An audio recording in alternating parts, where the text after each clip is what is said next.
All right, everyone, thank you so much for joining us today. Our topic is healthy on-the-go snack and breakfast options. Lindsay already introduced us, but yeah, we are dietetic students at the OUHSC campus. We are going to start off with a little icebreaker. So what would you choose? You're stranded on a desert island. You can only bring 3 healthy food options. What are you bringing and why? And please just drop this into the chat box. And for reasons of this, don't worry about spoilage or storage or anything.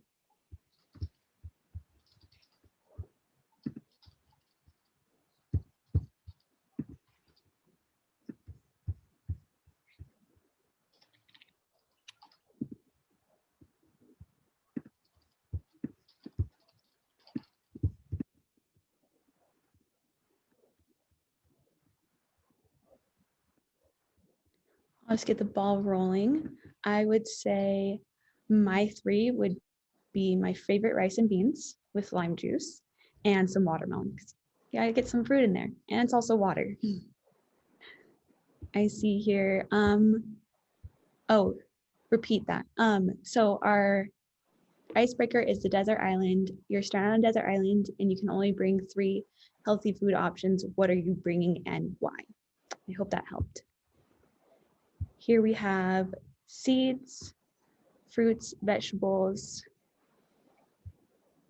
Greek yogurt, mixed berries, love it.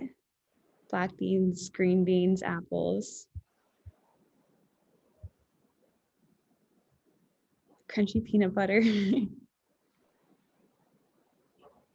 Avocado chicken and something sweet. Love it. We're getting some really good ones in here. Thanks, guys. Alrighty. So I just want to remind you to keep these in mind because we're going to bring this up again later. This is our overview. Jasmine.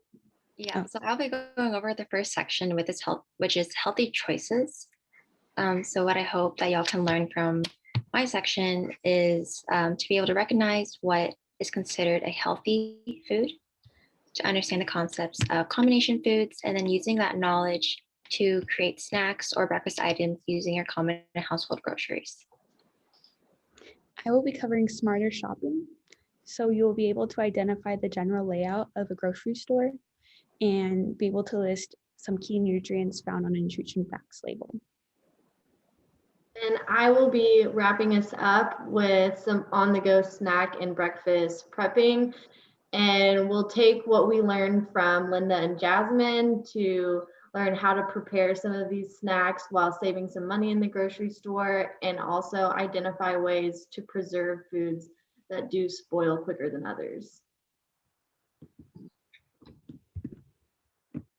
All right, so to get started in our section, let's talk about breakfast.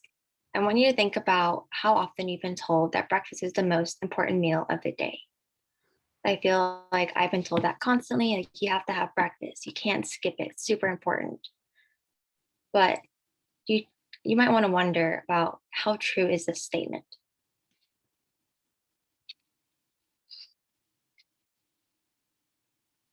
Linda, next. Okay, so it's very true, but actually all of your meals are important and not just breakfast. And so the reason why this is important is because of how our body mechanism is. So throughout the day, you are eating. And so our body is using the energy from those foods to give us energy throughout the day so that we can be physically active, do what we need to do. But at night when we sleep, we aren't eating, obviously. So our body is in a fasted state. And during this time, we're using our glucose stores. So whenever you wake up, you should eat in order to replenish those stores. So a few benefits to eating breakfast items. Linda, can you go back? Okay, a few benefits to eating these breakfast items are that you can increase your energy levels and be more alert in the morning. You have a higher chance of meeting your recommended daily intake on vitamins and minerals. And also it does create good eating habits. And so what you want to remember is, of course, don't skip your breakfast. Remember that all meals are important, not just breakfast, and that the food that you eat in the morning should be both fueling and filling. And I will cover that in the next couple of slides. So what are healthy foods? Healthy foods are a mix of energy-dense and nutrient-dense foods. But again, what does that mean? Energy-dense foods are low in nutrients and high in calories. The calories typically come from some added sugars, maybe your saturated and trans fats. And an example of this that I have is candy. So the Reese's peanut butter cups are a pretty popular candy. The serving size is 2 of the cups, and the calories come out to about 210 calories per serving. So that's a lot of calories that you're getting, but you're not getting a lot of the vitamins and minerals from candy. Nutrient-dense foods would have a lot of those vitamins and minerals, and is typically low in calories. It has the vitamins, minerals, complex carbs, and healthy fats. An example of this is spinach. So a cup of spinach would typically have about 7 calories.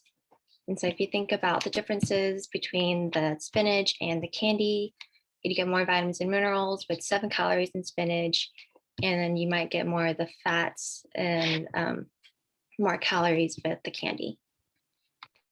We do have some items that are both energy dense and nutrient dense, and that would be something like peanut butter. So it has a lot of your healthy fats, but it also has the vitamin E's and magnesium in it too. So you get the vitamins and minerals. We do have something called empty calories. These are items that are high in calories, but contain very little, if any, but no nutrients. So an example of this one is your energy drinks and soda. So you're getting a lot of the calories, and your body can use that as energy, but it won't be as healthy as eating something that has more vitamins and minerals in it. So combination foods are a good way to get both energy-dense foods and nutrient-dense foods in it. Combination foods are a combination of 2 or more food groups. The 5 main food groups are shown on the left. So you have your grains, which are the whole or refined, your vegetables, maybe dark green leafy ones, red, orange, bell peppers, your starchy potatoes, protein, fruits, and your dairy. So you want to be able to get 2 or more groups. Sometimes you can have 3 or more and just a variety. The example that I have here is a Southwest chicken salad. Does anybody want to maybe take a guess at what food groups that we have in the Southwest chicken salad?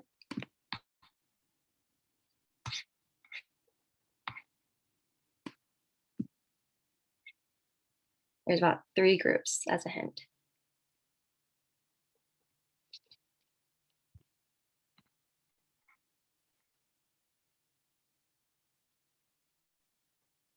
Yes, vegetables, you have your protein, and there's one more that might sound controversial. Yes, fruits, because avocado is technically considered a fruit. Some people might think that's weird, but yes, it's a fruit. Okay, so with that, keeping in mind your energy dense, nutrient dense, and your combination food groups, I want you all to try to make your own combinations on maybe what breakfast items, what snack items you'd want to have. Also, again, type this one in the chat. So I can go ahead and get started on what you can do. So I would choose a dairy and a fruit. So it'd be yogurt, and then strawberries, bananas, and blueberries, and I can make my own yogurt parfait. And if there are items that you do want to include in food groups that aren't shown as a photo, then you can also do that too.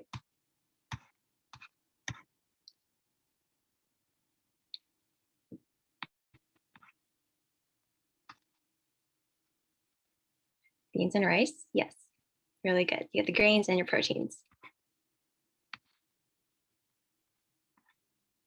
Ooh, a smoothie adding in spinach, that's a really good thing too, because you get a lot of fruits, get your dairy, and then vegetables with that.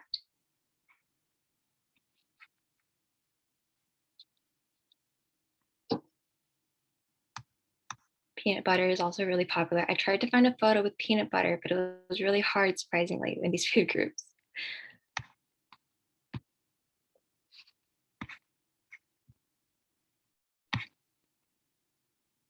Your breakfast burrito. Awesome. Yeah, you guys are doing really good at making these food combinations. So I'm really happy that you guys were able to do that.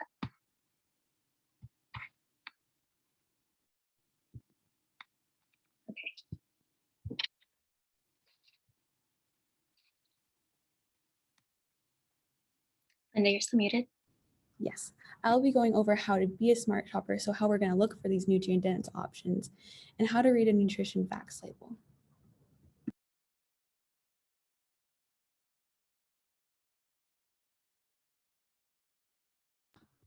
Sorry, here we have a general layout of a grocery store.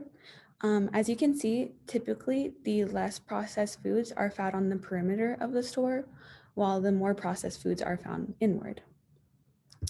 As you can see, like the produce, bulk items like nuts and seeds, your dairies, your seafood, and then inward you might find like box dinners such as like Stouffer's or frozen dinners. But keep in mind that frozen fruits and vegetables are still just as great options as the fresh because they're both picked at the same time, so they contain very similar nutritional value. And it's just a way to prolong the shelf life of your fruits and vegetables. And again, they're great options just so long there is nothing added such as sauces or sugars. And I wanted to note that by using the terms processed and less processed, that doesn't necessarily mean good or bad because no food is good or bad. Everything is great in moderation. And just as Jasmine mentioned earlier, there are some foods that are more nutrient dense than others. And typically we do find those more nutrient dense around the parameters, but there are some inwards as well. So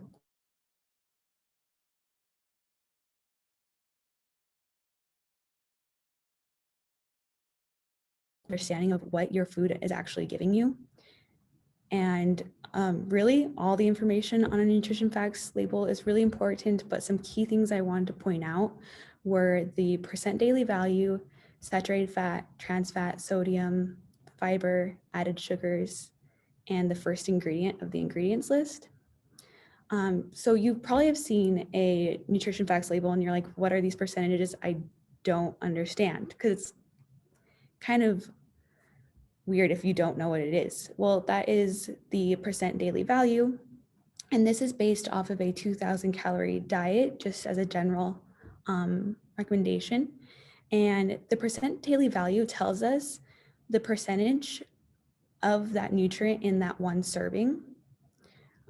So as a guide, if you want to consume less of a nutrient, such as the saturated fat, trans fat, or sodium, you're going to want to look for a nutrition label that has lower than 5% of the daily value. So as we can see here, it's 1 gram, 9%. That's not less than our 5%. But if you want to consume more of a nutrient such as fiber, you would typically seek a product that has a percent daily value of 20%.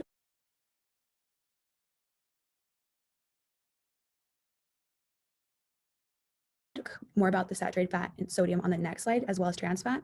I just want to note that trans fats, the recommendation is to keep it as low as possible. As for fiber, the recommendation is to have 25 to 30 grams of fiber per day. And you can meet this recommendation by choosing several foods that contain at least 5 grams of fiber per serving. And when reading a nutrition facts label, a good carbohydrate to fiber ratio is 1 gram of fiber to 10 grams of carbohydrates. And you also want to keep an eye out for those added sugars. Now we have the new labels where they had the included sugars added, but we used to not have those. And so you would want to look at the ingredients list that it would list the sugars as inverted sugars, malt sugars, or ingredients that end with ose, such as maltose, dextrose, and glucose. And with the first ingredient on the ingredients list is the most predominant ingredient of that product. And it's the ingredient with the greatest amount added. And then the further you go down the list, the less it is in that product. So its amount decreases. if you're shopping at a grocery store and you have certain special dietary needs, I just have a few examples here. The low sodium and the heart healthy diet. A low sodium diet is a recommendation of 2,000 milligrams of sodium or less per day, while the general recommendation for the general population is less than 22,300 milligrams per day. So how do we figure that out when we're looking at a product? If a product advertises itself as low sodium, what this means is that the product will contain 145 milligrams or less sodium per one serving. So you still will want to look at the nutrition facts label. And if it says it's sodium free, that typically means that it contains 5 milligrams of sodium or less. So those are great options to stay under with our sodium levels, because typically in the Western diet, we get plenty of sodium.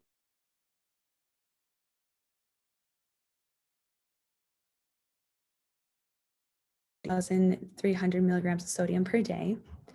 As for fat, if we're talking about a 2,000 calorie diet, getting around 50 to 75 grams of total fat is a pretty good range. If you're trying to stay within this range, if you look at a nutrition facts label and it contains 2 grams of saturated fats or 0 grams of trans fat per serving, that's a pretty good option. And a funny little thing when looking at nutrition facts label and it says 0 grams trans fat, you still want to look at the ingredients list because it may contain sources of trans fats such as hydrogenated or partially hydrogenated oils. And so how can companies say that they have 0 grams trans fat when we can obviously see in the ingredients list that does contain trans fat? Well, this is because per one serving, the product will contain a half a gram of trans fat. So they can round down and say 0. But if you're eating more than one serving, you might want to keep that in mind. Alrighty, here we have a general nutrition facts label. And we look here and we know that it is 1 cup per serving, 120 calories per that 1 cup, 1 gram of total fat, 260 milligrams of sodium, and 6 grams of dietary fiber. Down here at the corner, I just have a breakdown of calories per gram for the 3 macronutrients. So carbohydrates supply 4 calories per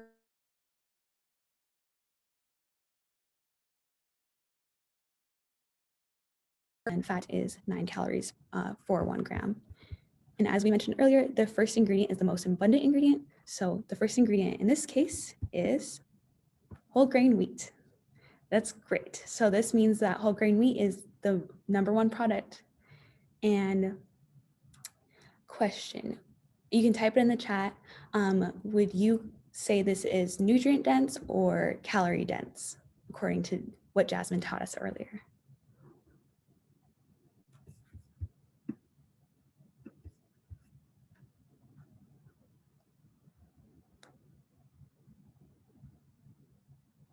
And nutrient, yes, thank you so much, Karen. It is nutrient dense, and surprise, it's bran flakes. So this is an example of a great nutrient dense breakfast food. Now we're going to do a little quiz. Say it's snack time, you want a cracker, you have these 2 options. On the left, we have the one for the Cheez-Its. On the right, we have a whole grain wheat, Ritz, whole wheat Ritz. So can someone tell me how many grams of total fat there are in the Ritz crackers? And please feel free to put it in the chat.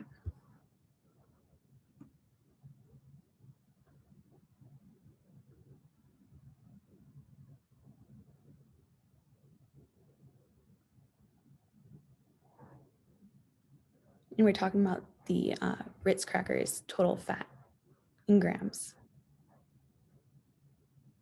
2.5. Yes, thank you, Margarita. Perfect. And since we mentioned, as we can see, fat provides 9 calories per gram. So we would get about 23 calories from fat for the Ritz. Can someone tell me what the saturated fat content is for each cracker? So for the Cheez-Its and for the Ritz. And we're talking about saturated fat in grams for each.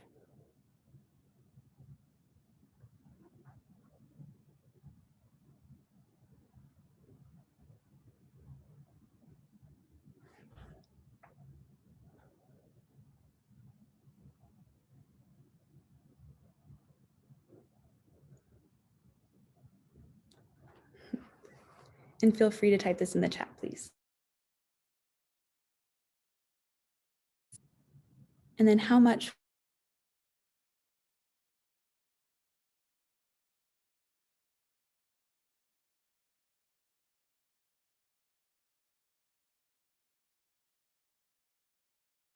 now, how many grams of carbohydrates are in the Cheez-Its? Oh, I'm sorry, Stephanie.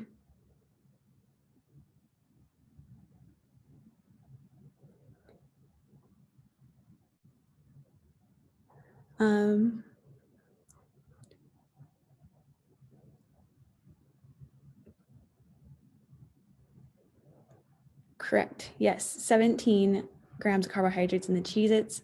That comes out to be about 68 calories coming from carbohydrates for that product because of that 4 calories for 1 gram. Okay, so now if we wanted to talk about sodium, like we talked about earlier, which product would you say is considered low sodium according to our definition from a few slides before?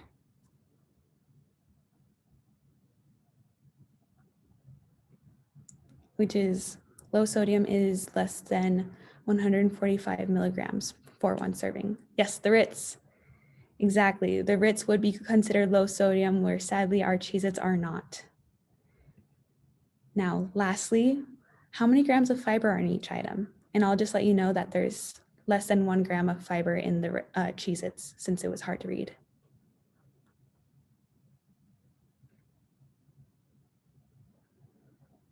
Does one have more or do they have the same?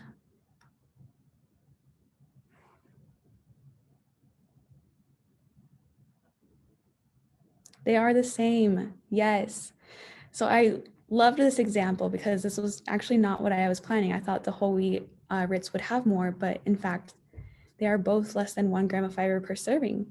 And I think this is really important to bring up because even though one is marketed as whole wheat and you would expect it to have more fiber, that doesn't necessarily mean that it is. So again, that's why it's so important to be able to read the nutrition facts label and the ingredients label.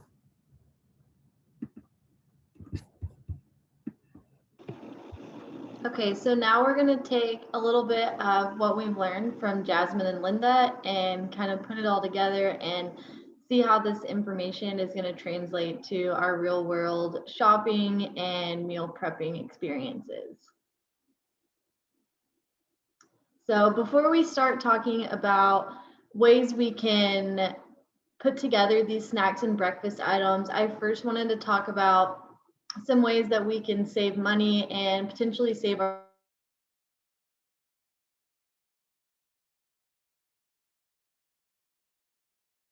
foods that are located towards the center of grocery stores. And a lot of those items are pre-made and they're a lot easier for us to just throw in the microwave or oven. But if we take a little bit of extra time and we get some of those individual ingredients, then we'll be able to save some money at the grocery store because we're not having to pay for the labor of someone else preparing the food for us. And we'll also have a lot more control over what exactly we're having for our meals and snacks, what kind of nutrients are available in those foods, and really tailored to your specific desires for what you like to eat. And some ideas to save money at the grocery store would be buying things whole and preparing it yourself, whether it's fruit, vegetables, meat, whatever it may be. Obviously, if this is something that you just really hate doing and you want to spend that extra money to buy the pre-cut fruit and vegetables, absolutely do that. It is there for your convenience. But if you're someone that's trying to save a few dollars while you're grocery shopping and are looking for some ways to do that, preparing those fruits and vegetables at home is a great way to save money while you're shopping and also be able to keep up with a healthy lifestyle. And you can also create your own trail mix or other snack items. I chose trail mix because it's a pretty popular snack item, and I think there's probably one thing in every type of trail mix that someone doesn't like, whether you're like me and you're not a big fan of raisins, or maybe you don't like the bread crisps, whatever it may be. If you create your own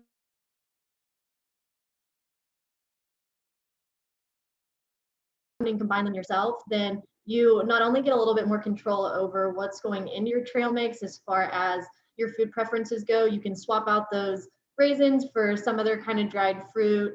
You also have a lot more control over the nutrients that you're getting.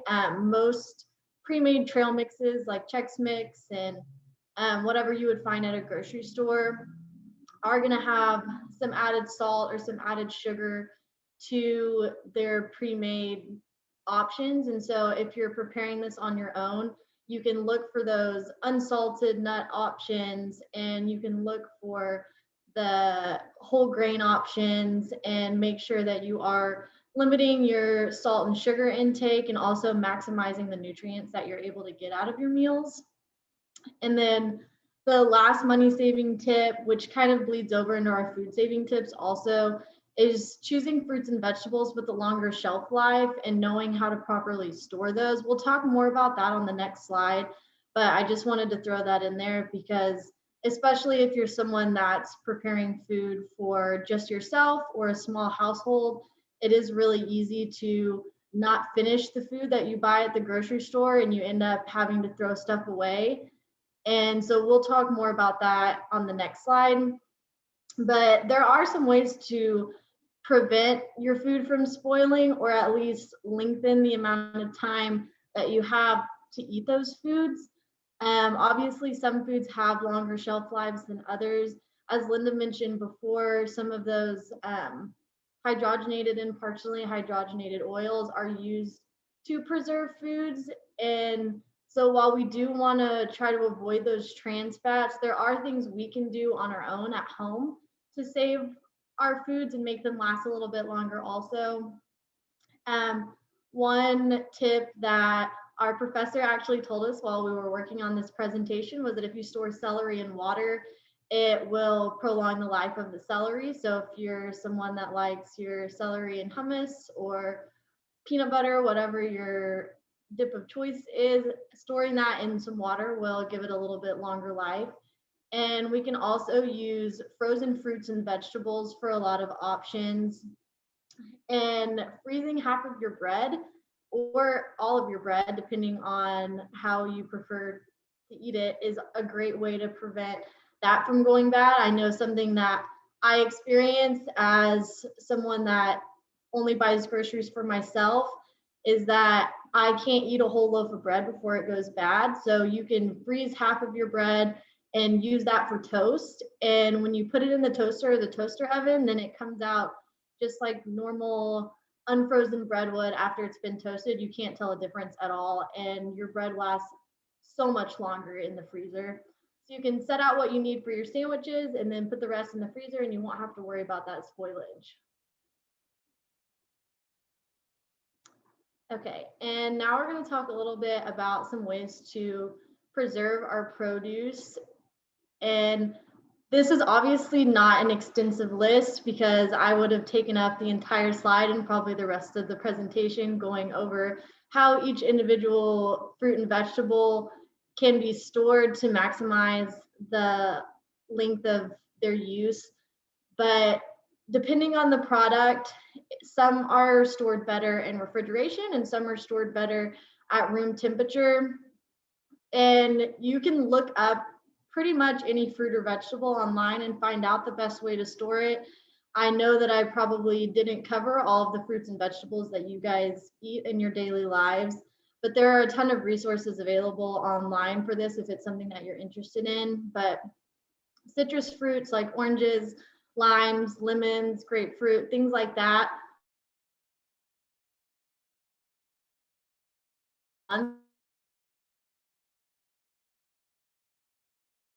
out of your citrus fruit. Potatoes and sweet potatoes are also stored best in the refrigerator. And you can also get up to a month out of the shelf life of those as well by putting them in the fridge. And then some other fruits and vegetables that are better stored at room temperature include broccoli and cauliflower and tomatoes. And as I said before, this is absolutely not an extensive list. And if you don't have the resources to store things a specific way, then there's nothing wrong with putting your tomatoes in the refrigerator or leaving your citrus fruits out on the counter. It's not going to harm your food in any way. You just might not get quite as much life out of it as you would if you stored it in a fridge versus a pantry. But there's absolutely nothing wrong with leaving most of those fruits out if you don't have refrigeration, or putting things in the fridge if you just prefer things cold. This is just some tips to potentially lengthen how long these fruits and veggies are viable for you. And just something to add, sliced fruit is only good for about 5 days. So if you're someone that likes to slice your fruit in advance and prep out your meals for the week, just keep in mind that the fruits and vegetables that you cut up will only be good for about that work week. So if you bought a huge 2-pound watermelon, okay, that was a bad example. If you bought a 2-pound container of strawberries and you're not going to eat all 2 pounds of it, then to get you through that week, so that way you're not spoiling the other fruit that might last longer. It looks like we have a question in the chat. What about bananas? I believe bananas are best stored at room temperature. I'm not 1000% sure, but I am fairly confident, and I see my professor nodding. So yes, bananas are best stored at room temperature. Just didn't want to give you any faulty information there, but bananas, room temperature. Okay, and so now that we've talked about how to grocery shop, some ways to save money, what makes up a healthy snack, now we're going to put all of that together and talk about what these healthy snacks and breakfast items are really going to look like. And so as I said before, you can cut up your fruit in advance. You can even portion your fruit out in reusable plastic bags or containers. If you are interested in purchasing some reusable plastic bags, the OUHSC Sciences Center Student Dietetic Association is currently doing a reusable plastic bag fundraiser. So let me, Linda, or Jasmine know, and we can get you the information on that. But you can cut up your fruit in advance, portion it out. So that way, if you are someone that likes to have a smoothie in the morning, then you can have all of that fruit separated out, dump the bag in the blender, and you are ready to go.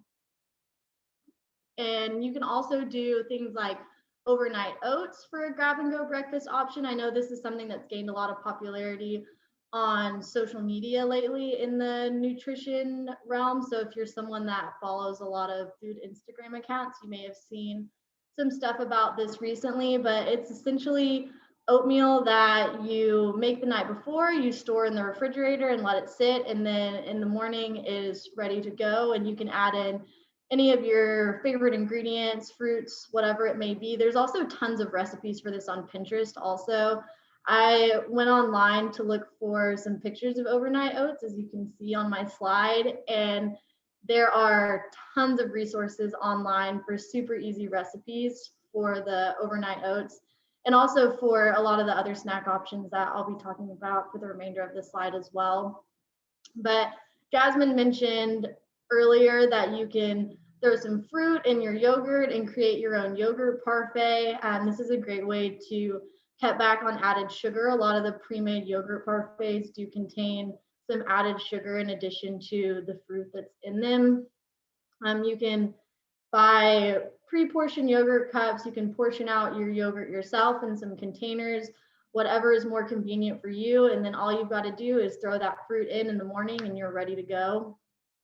And you can also use a lot of the information that we heard from Jasmine about how to build your own healthy snack. And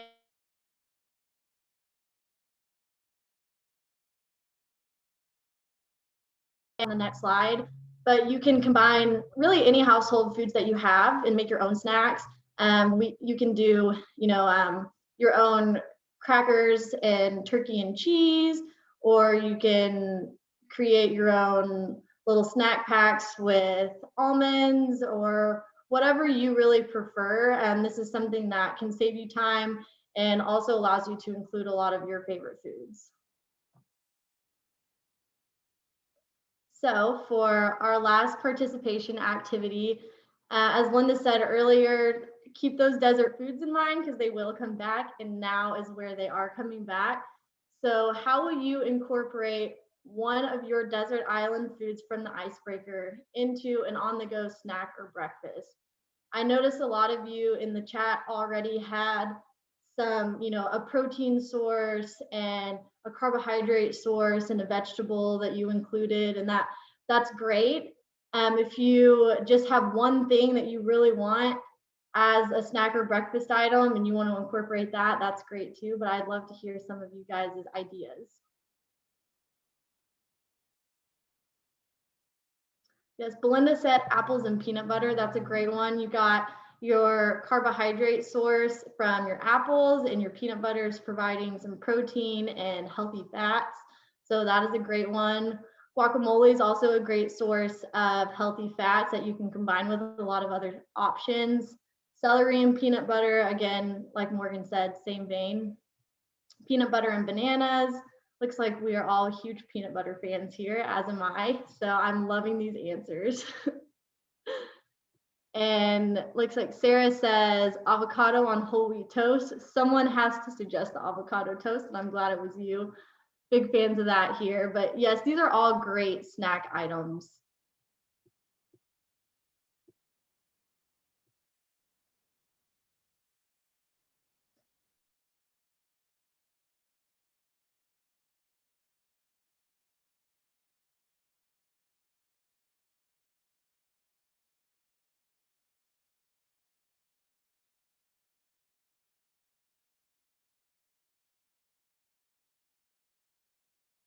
Fruits are providing carbohydrates, and then the chopped nuts are also providing some fat for us. So looks like you guys have some really great options of some ways that you're going to incorporate this stuff in the future.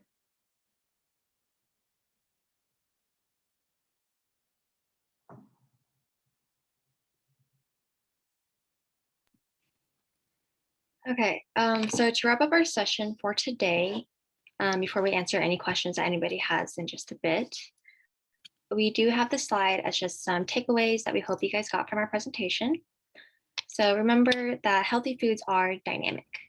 We want to consume a balance of both energy-dense and our nutrient-dense foods to both fuel and fill our body until our next meal. Remember to enjoy these new combinations, so getting the 5 main food groups of 2 or more within your meals. And then also, of course, don't skip out on your breakfast. You want to make sure you're energetic and alert for the rest of your days. And just learn, healthy is being knowledgeable. You can shop the parameters of the store for more nutrient-dense options. You can still find some nutrient-dense options inwards, but it's easier on the outwards. Be sure to read your nutrition facts labels so you understand what you're getting, and be aware of marketing. Just because it says it's whole wheat, whole grain doesn't necessarily mean you're getting the fiber you need, or in the case of trans fats, if it says it's trans fat 0 grams, could have some. And lastly, you can save a lot of time by preparing your healthy foods in advance.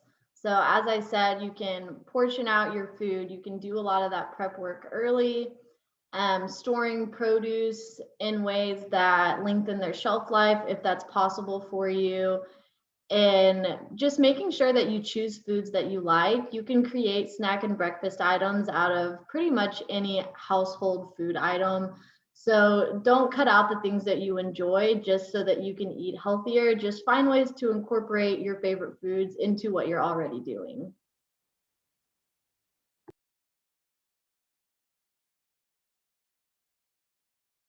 Thank you all so much for listening. I hope you ate your lunch so you're not too hungry now, but we are now available for questions if you have any.